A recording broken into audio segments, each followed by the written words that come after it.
डोगर को प्रोटेक्शन देने की क्यों बात की जा रही है, जो कि एक करप्ट आदमी है? उसका सर्विस रिकॉर्ड तो देखें। तो ये इस मामले को हल करना होगा, वरना कोई इस मुल्क में इंसाफ की तवक्को नहीं रखेगा। कोई इस मुल्क में अदल की तवक्को रखते हुए अदालती निजाम पे यकीन नहीं करेगा।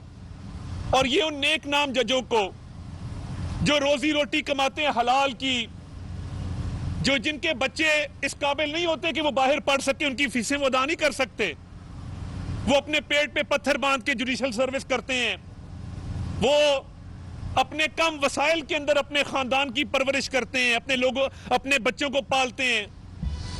ये उनके ऊपर क्यों सवारिया निशान लग रहा है? जो नेक हैं, ईमानदार हैं, जिनके ऊपर कोई इल्जाम लगाने की जुर्रत नहीं कर सकता, पूरे सिस्टम को एक शख्स की वजह से कॉम्प्रोमाइज मत किया जाए। पूरे सिस्टम पे, पूरे जुडिशल सिस्टम पे एक आदमी की वजह से काला धब्बा ना लगाया जाए।